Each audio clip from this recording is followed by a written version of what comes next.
Good afternoon, everyone. My name is Arnaud Pons. I'm from the Space Generation Advisory Council. And from the Space Generation Advisory Council, we have been, over the years, focusing on two branches. One is connecting people, connecting the young space people, and the other is space policy. But now we are trying to introduce ourselves into entrepreneurship.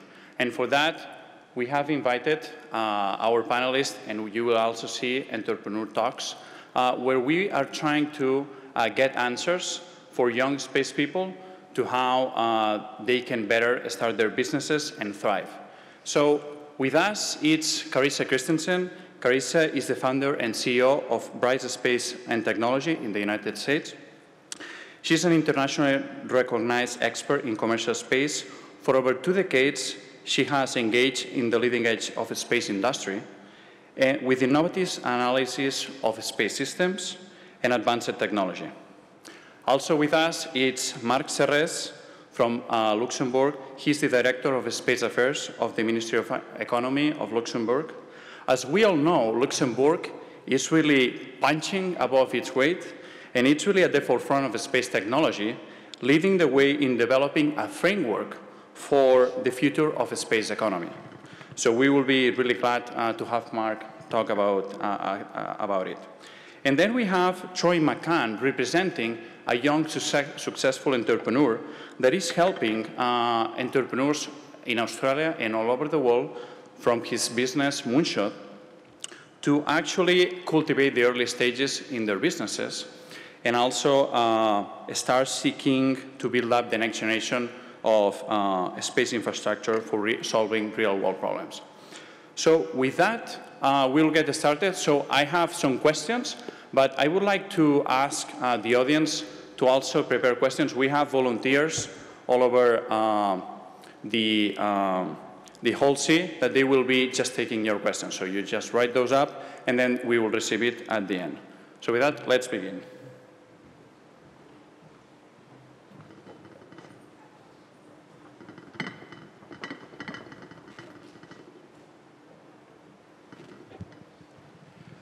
So the first question is for you, Carissa, is how do you see a space entrepreneurship landscape in 5 years from now? Well, first of all, thank you so much for the opportunity to be here. Good afternoon, everyone. This is a pleasure. I'm also going to note that in addition to having the wonderful job of studying the dynamics of the space industry and commercial space, I myself am very sympathetic to your entrepreneurial impulses. I started the Tory Group, my first company, in 2001. That company grew and did quite comfortably. I spun out Bryce Space and Technology, my current company, from it. I started with a number of partners, the quantum computing software company QBranch about 3 years ago. We actually have a team here in Adelaide. Perhaps more importantly, for lessons learned, I've invested in 2 companies that definitively failed, and one that I don't think is going to do very well. So I have the hands-on experience of trying and in some ways succeeding and in some ways failing at entrepreneurship. So I really look forward to your questions. So where is space entrepreneurship going to be in 5 years? Where it is today is that there are opportunities that are unique in my experience, my several decade experience of the space industry and commercial space. And what's unique about the space industry right now is the extent to which opportunities are distributed and available to small teams and even individuals. It's very difficult to build a constellation of several $250 million US dollar satellites and launch them in your garage. That's a big garage, unless you're Jeff Bezos, who's basically doing that. Small sats and the proliferation of downstream applications that are development possibilities for smaller teams or smaller groups for which you can find funding from a broad variety of sources as opposed to governments or very large commercial lenders. That's created a different environment. We've seen in 2015 and in 2016 record-breaking years of investment in those kinds of space ventures. We're likely to see continued investment in 2017. I think we're going to see a bit of, I speculate, my hypothesis is we'll see a bit of a slowdown in 2018 of new investment because investors are going to be looking for the companies they've invested in to start generating returns.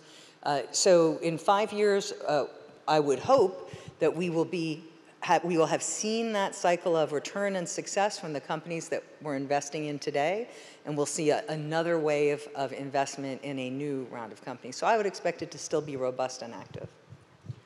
Okay, now, Mark, I would like to ask you, what can governments do to foster innovation and the creation of new startups in space? Well, let me start also with thanking you for the invitation. I think it's really an honor to talk to the young generation of the young professionals in this sector.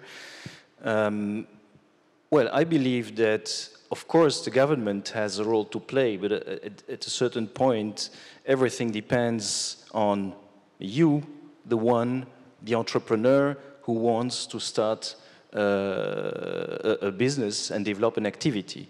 And we are there to help. I think here the clear leadership in this development is within the entrepreneurs themselves. Well, having said that, we know how difficult it is for young entrepreneurs really to go through all that process, and there comes then the government in giving the right framework, facilitating all these difficult phases of developing a company. And we have been working on that over the last months, trying really to set up a framework where it goes from education to financing. It's all that. It's leading or making a company successful depends on a lot of ingredients, and we will really try here to address all these various facets of to facilitate young entrepreneurs' life to develop their business. Thank you. So now for Troy, I would like to ask you, what are the tools or resources that entrepreneurs or wannabe entrepreneurs can tap into in order to succeed in their businesses? Is it incubators, mentors, business angels? What are those resources? So I think all of the above of what you mentioned are very, very important. And that's just the general the startup way. You need all those bits and pieces. But with space entrepreneurship specifically, if you're more on the hardware side of things, it sort of goes above and beyond. Space is hard. It's much easier today, but it's still very, very hard. So for example, if you're trying to get a rocket company or a satellite company off the ground, or even on the downstream side of that, you still need to have an awareness of the space policy side. You still need to be engaging with your politicians to help you push certain things through where you need that assistance because space is hard. So you definitely need to have the mentorship, you need to have the peer support. And I think increasingly today with a lot more space startups that are smaller, because we are seeing some startups like Planet, for example, started building their satellite constellation in a garage about less than a decade ago now. You need to have that a global network of people around you as well. Thank you. Now, Carissa, I would like to ask you, so when you're approached by an entrepreneur in flip-flops, what do you want to hear to be convinced that that is a good project? I guess that not coming with flip-flops would help, but besides that? So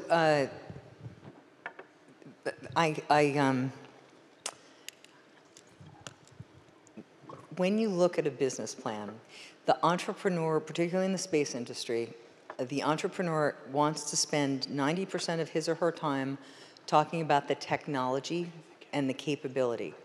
This extraordinary capability that he or she is using, education and engineering insight and software skills to put together.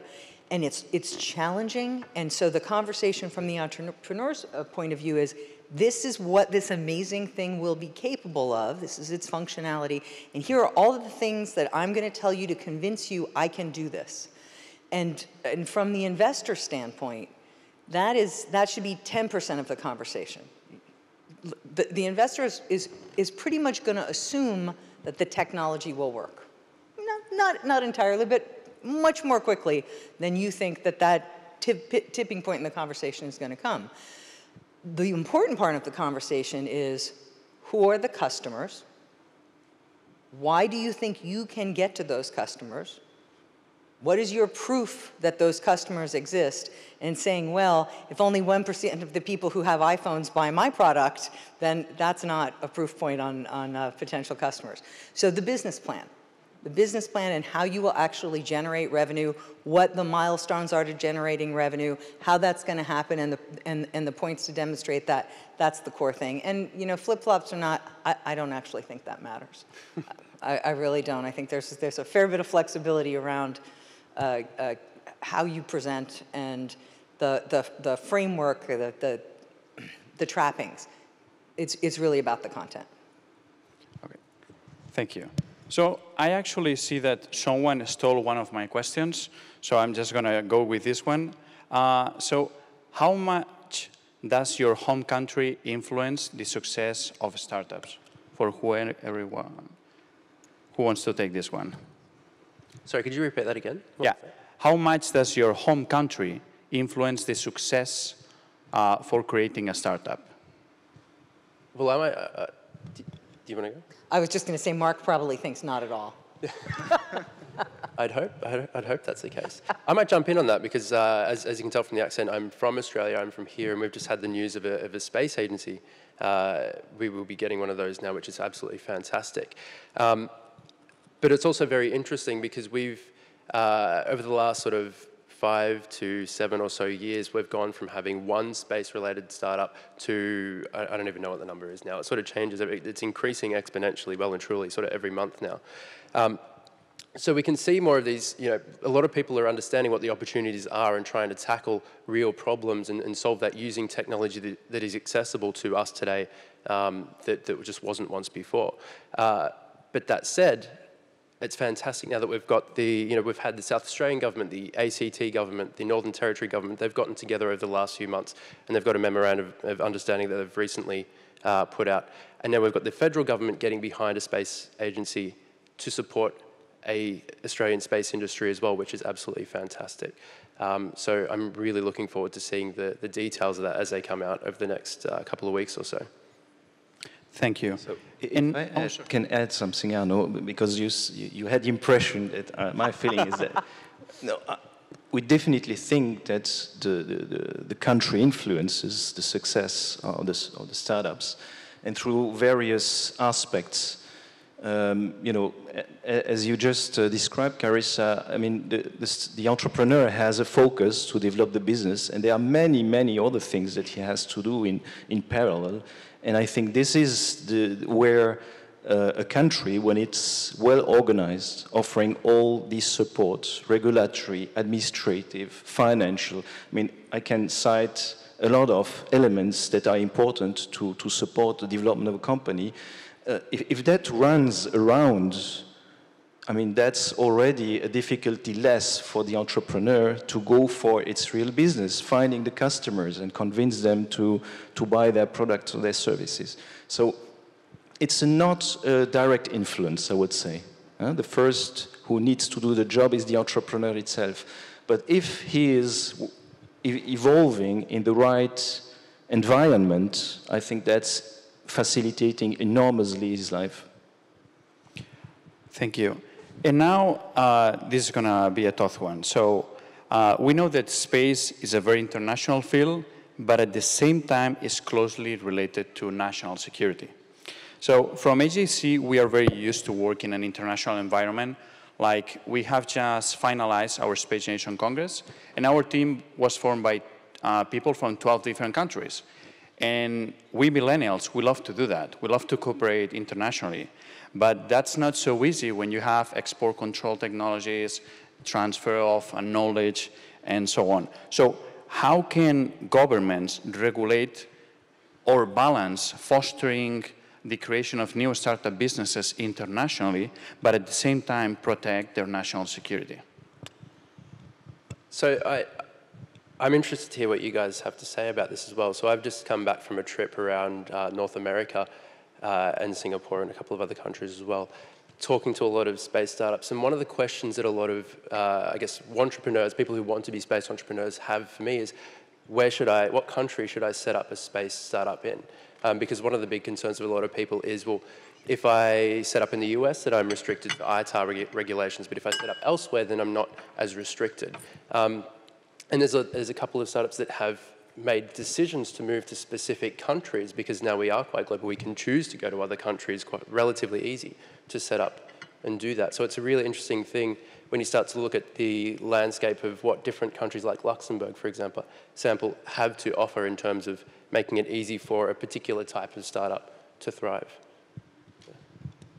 Carissa, you want to start, Carissa? Sure, I'm happy to. I have a lot of personal experience with regard to this.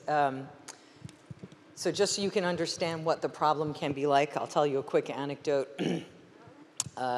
Some years ago, my company, the Tory Group, which does national security work as well, I wanted to hire Michael Brett, who many of you may know, capable Australian, who happens to hold security clearances. Australia and US are the closest of international allies.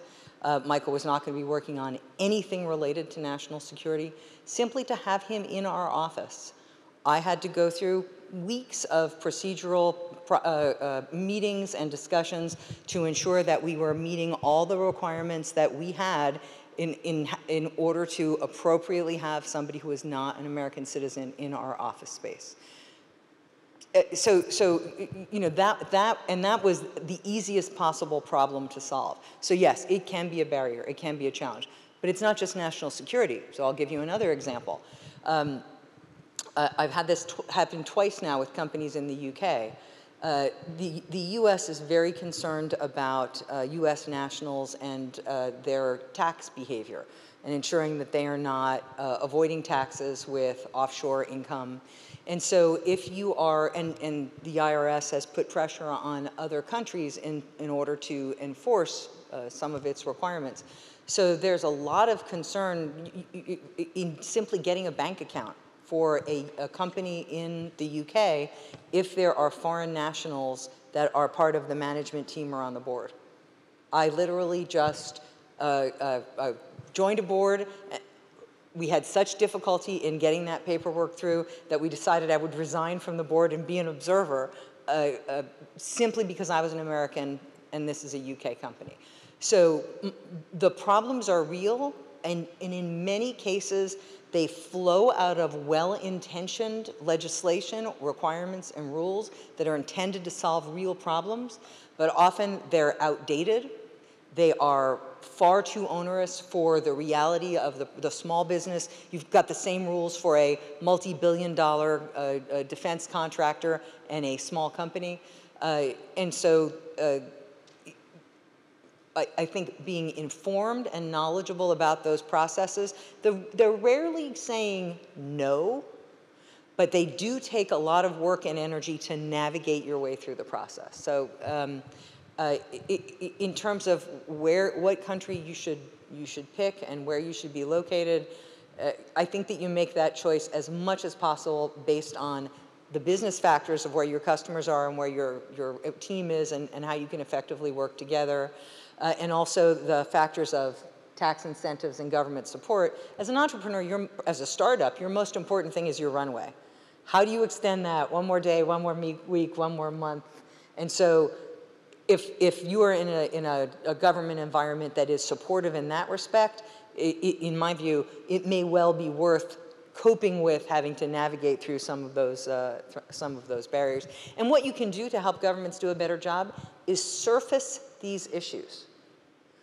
Make it known that you are an entrepreneur, that you are bringing money and investment and jobs into the region or nation that you are operating in, and communicate those problems very specifically to legislators and decision makers, because they just are not going to be aware of what your experience is unless you tell them. So. Thank you. And now for the entire panel, this is from the audience. Arno, if you agree, I will not add very much to what you said, Carissa, because I think you seem to have much more expertise than I in these questions. Okay. But it's sure we are also confronted with these difficulties. So it's definitely something to take into account when we try to cooperate more globally, I would say. But I wanted to answer your question, Troy. You asked where these companies need to establish. Come to Luxembourg. So I have plenty of business cards. Distribute them. It's a much more economical answer than mine. That's what I meant. Go to Luxembourg. So now for the entire panel from the audience, once you have established your startup as an entrepreneur, how do you go seeking funding and how do you seek investors? What do you have to do? What are the steps?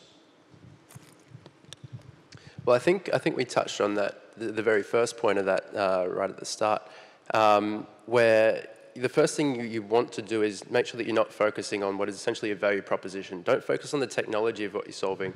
Show that you've gone and understood that you're solving a problem for a particular market. You have to be able to demonstrate to an investor, even if it's an angel investor, someone, family or friend who might be able to give you some money, you have to be able to say, well, I've spoken to 100, 500, 1,000 people, and I've had in-depth discussions with them because I think they will use or purchase this product or service, and this is what they've said. This is what they want out of it. So you need to be able to demonstrate that your technology that you put a lot of work into is actually solving a real problem. And that's, I guess, probably the first step of what I would focus on if you're at that very early stage. And now I would like to get you each, oh, sorry. I think there's a really important, so that is excellent advice. There's another model for starting a company that we talk about less and I want to remind everybody of, and that is the organic growth model. That is, you don't take investment. And that, so how does that work if you're, or relatively early on in your career, you're not in a position to take off a year and self-fund. You're not in a position to take off a week and self-fund. So when I started the Tory Group, my first company, we started with clients. We planned for about 6 months while we had our jobs. We would meet once a week, talk about what we wanted the company to do, talk about what clients we wanted to serve. We actually, two of us, there were 3 partners, went to the companies that we worked for currently and negotiated arrangements where there were clients that relied on us very strongly and negotiated arrangements to continue working for those clients. We started out very, very thin, took as minimal salaries as we could, built up the customer base. For our first 3 or 6 months, we were actually sitting in our customer's facility, so we did not have to pay for our own office space. That is a painful, slow way to get started, but do you know what happens at the end of that? Here's how much equity you have given away. The company is entirely yours.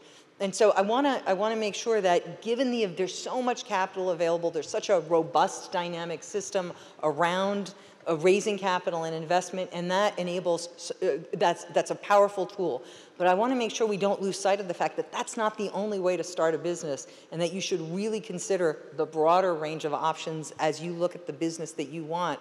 And there is no shame in starting a business part-time or laying the groundwork while someone else is paying your salary for your day job. I totally agree with that. And that's a really important point because investment should, I think people lose sight of this. Investment isn't the goal of what you're trying to achieve. Investment is a tool for helping you scale up when you reach a point where you need external help to get some manufacturing done or do something that is really important for you to be able to scale up. I don't know if it's okay for me to do this, but as a part of the program that we run, we've got this concept called personal readiness level, which is sort of like NASA's technology readiness level. And that's all about, if you're working in a full-time job and you've got this side project that you're working on, how do you strategically start to plan for saying, well, I'm going to move to part-time because I want to work on this startup or this company part-time. And then in 1 year, I want to be working on it full-time. And how do you plan for saying, well, we need to get this much revenue to be able to do that and achieve these particular milestones? So it's worth thinking about investment not as the end goal, but using it as a mechanism if you need it to scale up and making sure that you're being as lean as possible, not drawing too much for your own salary, that you're looking after the company and helping it grow first and foremost. Thank you. And now I would like to get you all in trouble. So I will give you 1 minute to answer this one. So, like youth, like everyone else, is afraid of failure. So I would like to ask you that you provide us a moment in your career where you did an epic fail and you recovered from that so that they see that it's not the end when you make one of those mistakes. So, you want to start, Carissa? It's hard to pick. I certainly do dislike failure. I've invested a non-trivial amount of money in 2 companies that I started with other people that didn't do anything, and 1 company where I had great confidence in the CEO who turned out to be just not capable or serious in any way. So what does that say about my business judgment? I put money in those things and they absolutely failed. I have been doing this for a long time. I'm a pretty successful professional. Last week, I had an almost all-nighter fixing a project that just had gone off the rails. I mean, I got it to safety, but what does that say about my management skills or our processes? And I take those in and I look at those and I anguish over those, but if you're not failing, you're not doing anything interesting. Wonderful. Mark? Well, I'm in the comfortable situation that I'm a civil servant. So normally the risks I take are very small. So it's difficult for me. I have never experienced that myself. But of course, we are accompanying startups where we see that some have difficulties and made mistakes. But unfortunately, there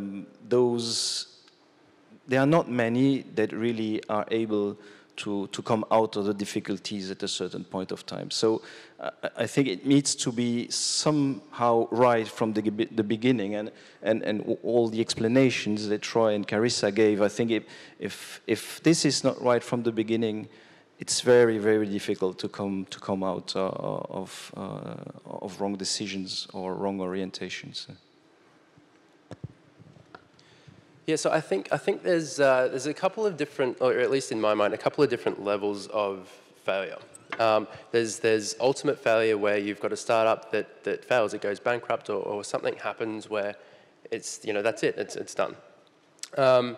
And for me, I've gone through that. I've had a few companies now.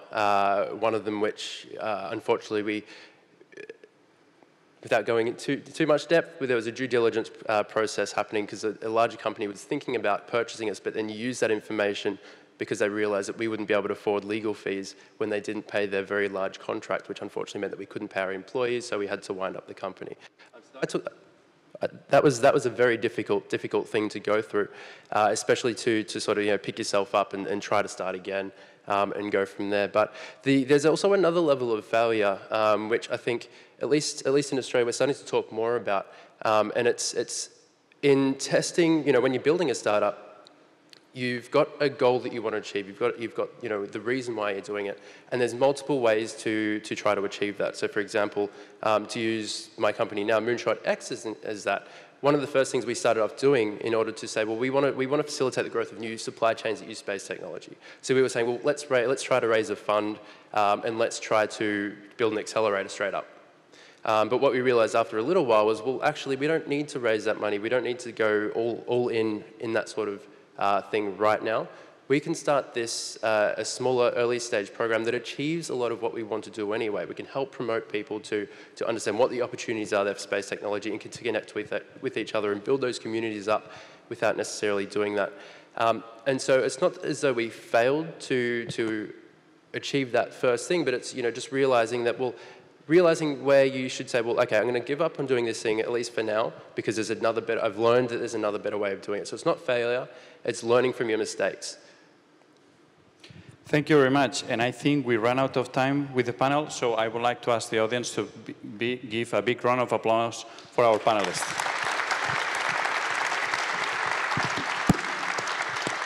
So now our next phase is going to be, we will have 3 entrepreneurs give a TED-style talk. And with that, I will just leave it to them.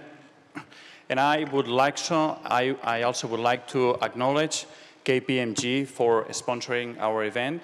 And for those of you who have signed up, we have a networking cocktail at Foyer E at 5. So thank you very much. And with that, I would like to call to stage to Anastasia.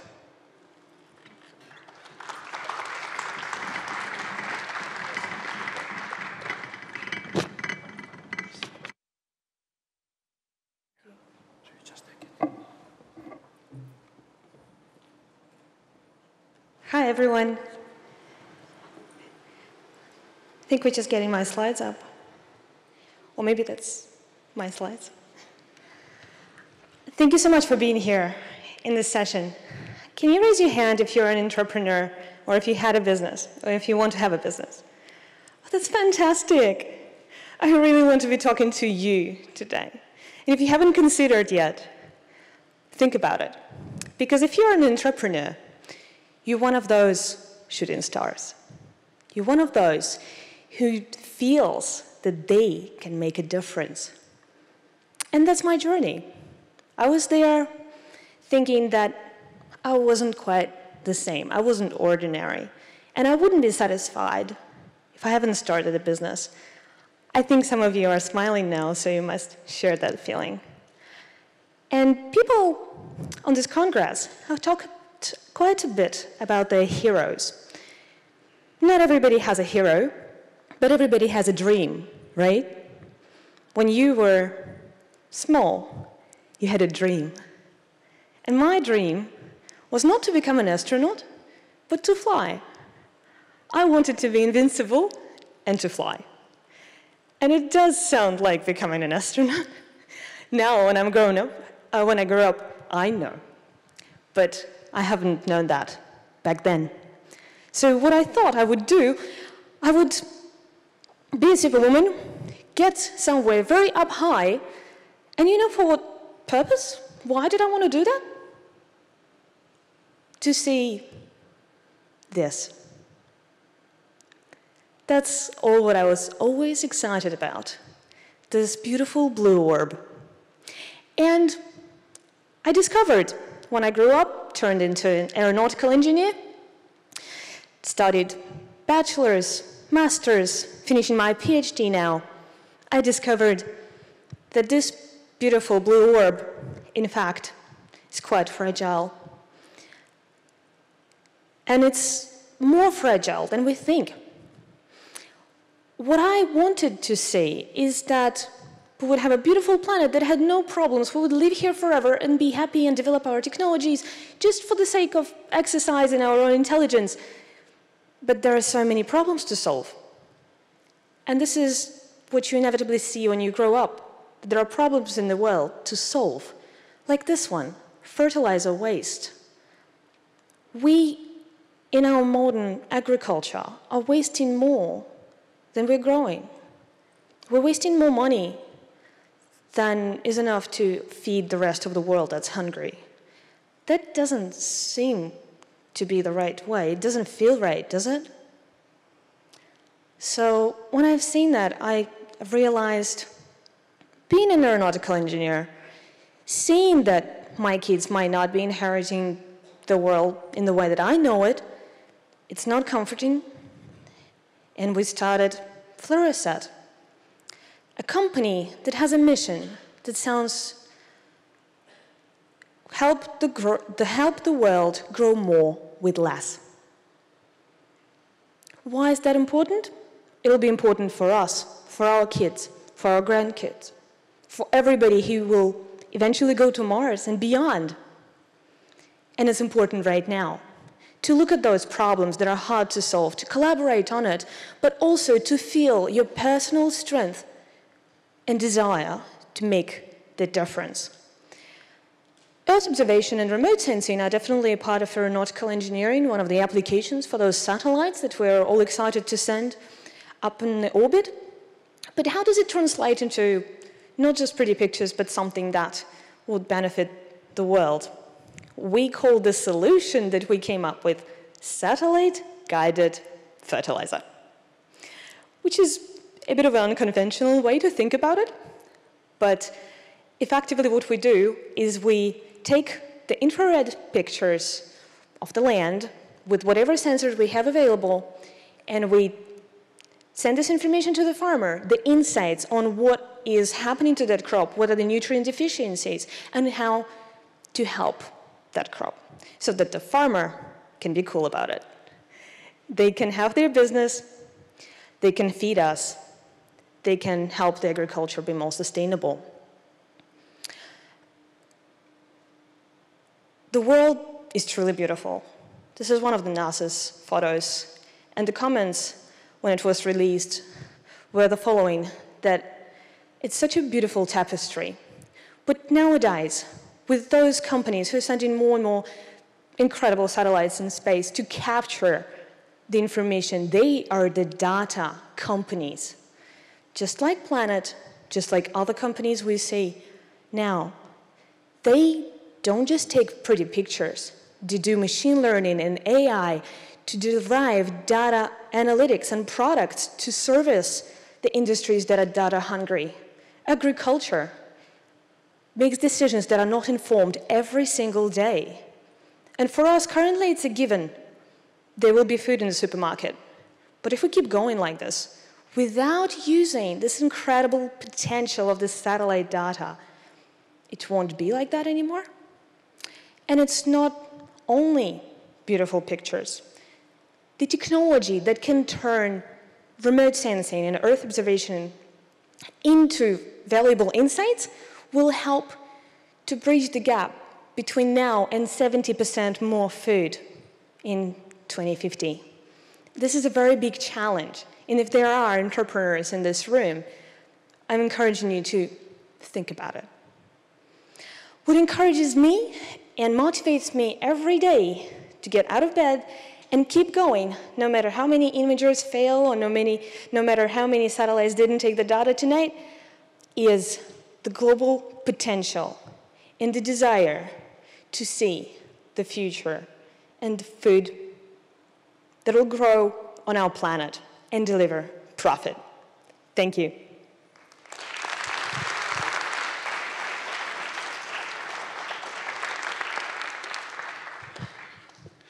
And with that, we have our next entrepreneur right from Germany. Here's Marco.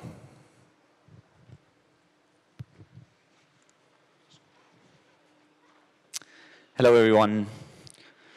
So I think every good entrepreneurship story starts basically with a passion, right? That's me a few years ago. After a few years, I had to change my expectations of what I would become, so I went to uni and decided to just study space technology, not become the astronaut.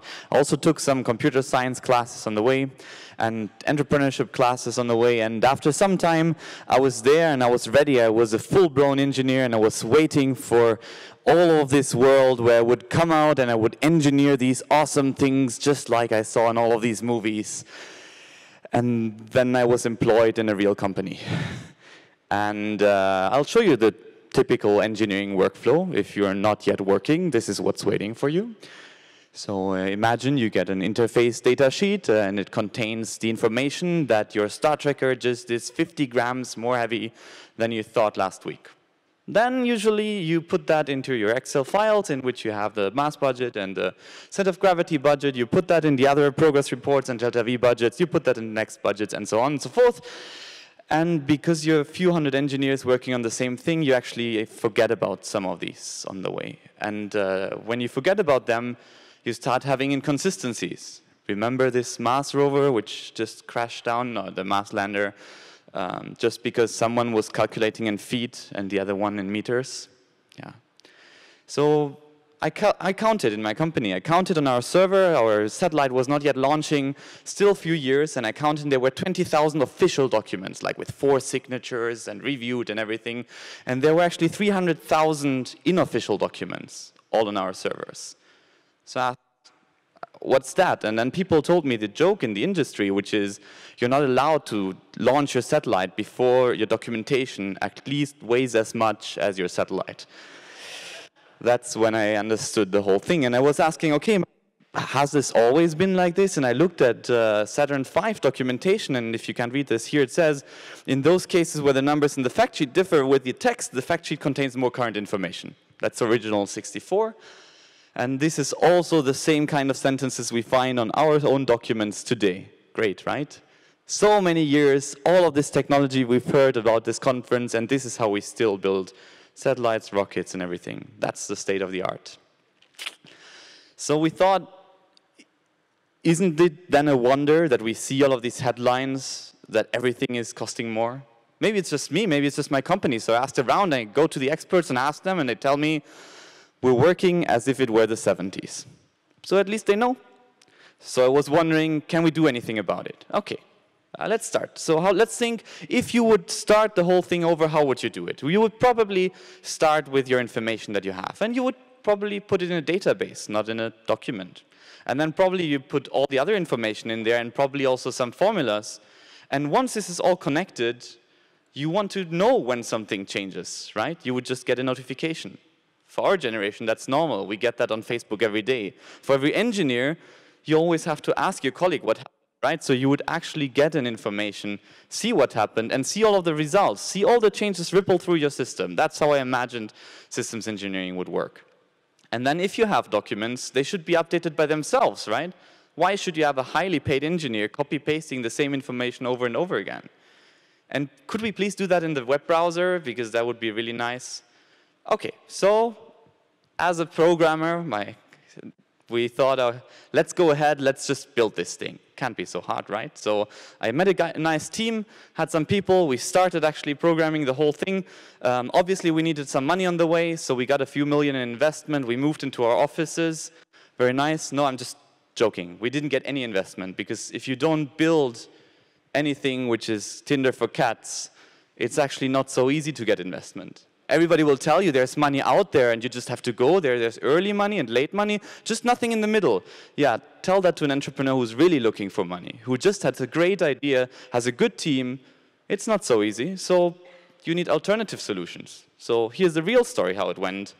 Actually, we had days and night jobs, right? We heard it before. So during the day, the engineer at the big company, and at night and at the weekends, coding the things. Most of our code is actually written on some of our train rides. So then we got some money from the famous FFF, right? Which is Friends, Family, and Fans. Sorry, fans. So these are people who actually believe in us. They know us. And these people, they said, okay, I don't know so much about space. That's the same thing the investors told me. I know about apps, but I don't know so much about space or industry at all. So now these people said, no, but I believe in you. And that's why they gave us some money, and we could actually start working. And this is our office, so it's actually our living room, but you know, you take what you get. And then this is how you start building the things. That's building code on the train while commuting on the train rides to my day job. So this is how the actual work was done. And slowly but steadily, we went from things which we put on some pieces of paper to some software. And then it just appeared.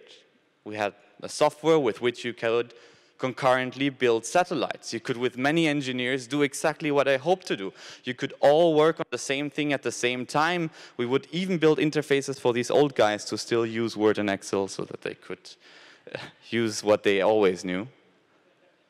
And we went out and we showed the customers we've talked before to, obviously, that they wanted these things, that this is what we have. And we acquired some customers. We acquired small customers. But I'm not going to lie, it's not that easy. It's not that easy. People will always tell you, your idea is great, and then ask them to sign.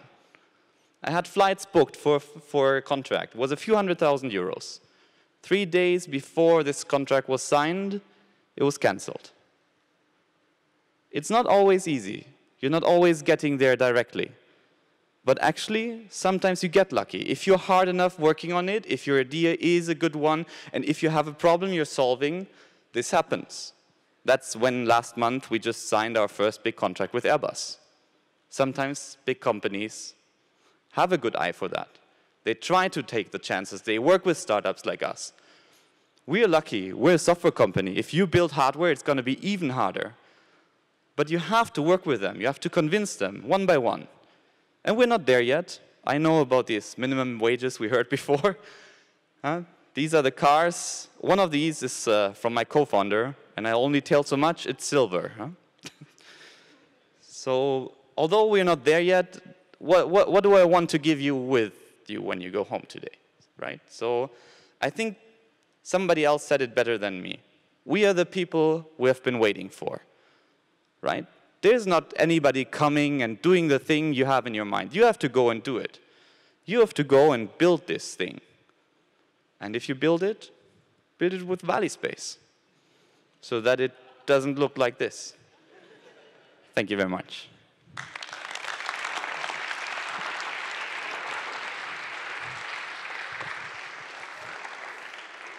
Thank you very much, Marco. And now, our final entrepreneur. He's actually a classmate of mine, Deepak, from the United States.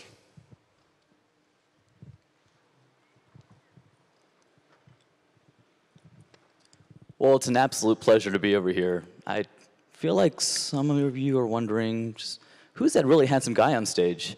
Well, to let you know, my name is Deepak Atyam. I am the co-founder of a company called Tri-D Dynamics with my friend Alex Finch, and I want to take you on the journey of how I got to be where I am today. I am a first-generation Indian American, first in college as well, so my journey is, I'd hope, similar to a lot of the people in the audience today. So it all started as quite a few in the audience back when we were kids. Always had an affinity for expensive and fast things. Definitely space was involved, rockets, airplanes, cars. My mom always used to say these were my cute years. And she always says in the past tense, I don't understand why. But I was really fortunate at such a young age to know what I really wanted to be and what I wanted to do. I wanted to work with really cool things that were complicated so I can challenge myself. As I transitioned my time towards going to high school, nothing was ever handed to us in a silver platter. My family wasn't very rich. We didn't grow up on the wealthy side of town, but we competed and made sure that we got what we needed to by being determined and doing the best we could in school. So I was the most model type of kid that can be. Definitely got into a lot of trouble on the way, but I did Model UN, so debate. I was a debate nerd. I did track. I was a track athlete, but I was also a band geek. So for anybody else that plays instruments, I tried getting some of my artistic side out, being an engineer. I wasn't, of course, in general, the most popular kid in school. Maybe some of you can relate to that. Was definitely a little bit abnormal compared to the social side of what other people were. And it was a learning experience, right? Puberty, when puberty hit, I was like, wow, that's different. But I think being a little bit different pulled me into some dark sides. I got into some bad things, mainly StarCraft and Warcraft. I was playing those games till like 4 a.m. some nights, and it was not a good hobby to get into. And I realized it, I believe, at a young age. I was in 10th grade or so, and I saw some kids in the news and wanted to really figure out, do I want to be an average kid? Do I want to do something and change the world maybe someday? And so I literally flipped a switch, and I said, no more video games. And I stopped playing video games and did not waste my time since 10th grade. And I believe that is young age compared to when a lot of people have transitioned off of video games and other activities. But what I really wanted to do is I wanted to go to space. I loved engineering work. I loved building things, being creative. And so what I did was I applied to and was competitively accepted into a program called NASA Inspire.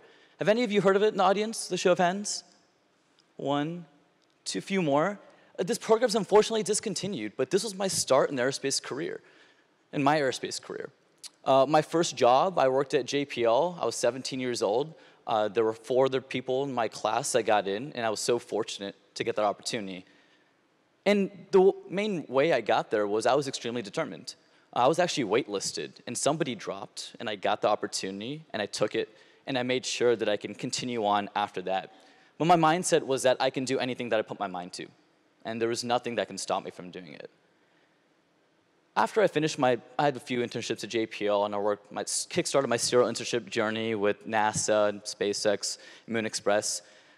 When I was finishing off high school, I was going to college. I went to UC San Diego for my undergrad, so go Tritons.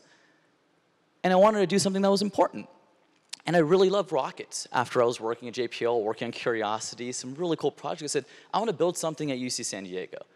So I started a club called the Triton Rocket Club. We started off about 5 people and grew to about 40 by the time I finished off. It was my first year, basically. And it was a learning experience for myself, being a leader.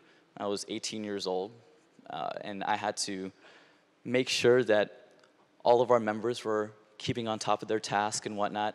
And the reason why I say it's a learning experience is because I actually got kicked out of my own club after the first year. It was not the best way to go down. It was one of the most difficult days and saddest days that I've had so far. Something that you put your blood, sweat, and tears, and there are other people that believe they can do otherwise because either one, they think you might not be smart enough, or there's an ego thing involved, being young. There's always a myriad of different things to look at. At the end of the day, after I got past my emotions, I understood being the leader. I had control over everything. And I was responsible at the end of the day for whatever happened. And I took responsibility for it afterwards. Moving forward, after I got kicked out of my club, it was a somber summer. But I had a great opportunity in front of me. I was working at NASA Langley, and then I volunteered at Marshall Space Flight Center. And those were amazing times over there. What I'd like to say is that I saw that I lost an opportunity, but another one opened its door, and I made sure to open its door. So I used the word fortunate a few times over here. And I didn't specifically say lucky, because there's obviously a small amount of luck in me getting to where I am today, but I made sure that the doors were opened. I called people left and right, pestered them, made sure that I can get new opportunities where I wanted to go. And so another opportunity opened up. And when I was working at Marshall Space Flight Center, I saw that they had some problems with lead times on testing for rocket engines. And I said, you know what, why don't you give me an opportunity to do this back at UCSD? I can get a team together. I can do some testing in the Mojave Desert, because you guys are taking like a year or two to test one engine. And I said, let's try it out ourselves. They said, all right, I'll give you an opportunity. So the business case was sealed a little bit, and they gave us a $5,000 grant to go build our own rocket engine. We said, all right. And we're using 3D printing technology. How cool is that, right? So I started a club at UC San Diego, another one, my second one in 2 years, the SEDS chapter at UC San Diego. Go SEDS, there you go.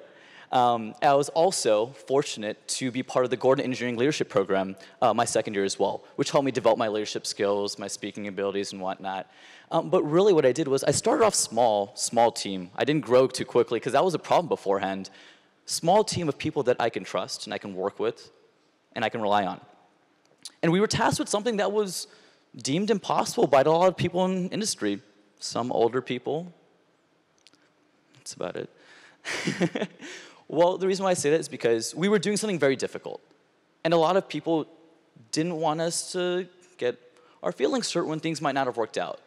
But throughout my time in the club as a leader, I never allowed our students, my students, to use the word impossible, because I don't believe anything was impossible for us, and we made sure of that. So moving forward, we were tasked with designing, printing, and testing the first 3D printed rocket engine from university. It's not a small task at all, but we hustled to try and get stuff done. And we did what anybody else in college would do to make money on the side. We made barbecue chicken. And we were really good at it. We made about $1,800 worth of barbecue chicken in a year, and that paid for our first test stand. NASA was proud to say that as well. But what I want to show you right now is the work that we started at SEDS at UCSD over my sophomore to my senior year. So this was the first 3D printed rocket engine from a university in the world. Is there sound here? There you go. This was the second 3D printed rocket engine from university.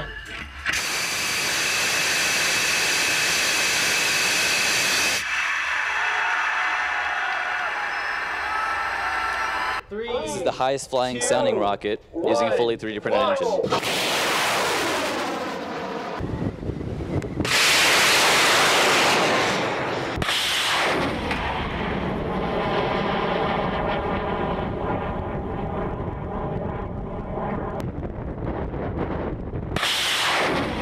I've watched these videos so many times, so proud of the students in our team. And what I really learned throughout my progress is that the leaders will take responsibility for everything that goes wrong, but will always give credit to where it's due. And the students are the ones that did all the work and most of it. So I'm really proud of everything that they've done and we've accomplished so far. And now after all of our successes, which were amazing, got hundreds of thousands of dollars donated in kind and granted to us from NASA, what are we going to do after? We had to make some decisions, and when I say we, I meant myself and one of my best friends, Alex. The decisions we were making it was our senior year. We were leaving. What are we going to do? So we can either join another company and do some really cool work with them. We can start our own company, or go to grad school. Alex got a fellowship at Purdue University, and just so happened I got in as well, so boiler up, yeah. And we're so happy that we made one of the best decisions of our life to go to Purdue. I firmly believe that's the best rocket engineering school in the world. I'm very happy to say that I'm proud to be here and proud to be an alumni. And the reason why I say it is because we went to Purdue and we had a few different goals. Expand our team, increase our credential, and really learn from some of the best in the world to give us a stepping stone to move forward and be successful. Now, I come to where I am today, the company I co-founded with my friend Alex. We have a goal in our company, and the goal is we want to make space accessible. We want to make space a reality. And we want to do it by solving complex problems with innovative solutions. This is our vision. It can be a shared vision, but it's a vision that we have with myself and my business partner. What I do want to say is that there's nobody else that's going to be out there that will build your vision unless it's your vision as well. To all of the other entrepreneurs over here, I firmly believe that to be true, which is why we are starting our own company. We have started it, company's Tri-D Dynamics. And we're focused on reducing the cost to access space by using new additive manufacturing techniques to rapidly produce rocket engines that have never been done before. We've been working on 3D printing technology for the past 5 years. And most people didn't expect these young kids to be on the forefront of these manufacturing technologies in the entrepreneurial realm. Neither did I. But I was very happy to present myself the opportunities to be able to do what I wanted to do, which was solve these complex problems using innovative solutions. And who doesn't think 3D printed rocket engines aren't sexy? I think it's super cool. And I've been so fortunate to be where I am today. And the people that are over there, that are out there, that helped me get to where I am is amazing. The reason why I wanted to give this presentation and had the opportunity to do so was really because I wanted to connect with some other people in the audience. My journey, I believe, was similar to where a lot of other people are right now or have been in the past. There are obviously decisions to make to get to a different future. I'm very happy with my successes so far and hope our company is able to shoot off and go to the moon. Well, what I do want to end off with was thank you for your time, and if you want to learn anything more about our company or who I am, please feel free to find me afterwards. Thank you very much.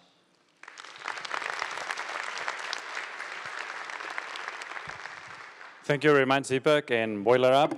So now we have our reception for everyone who signed up at Foyer E. Thank you very much.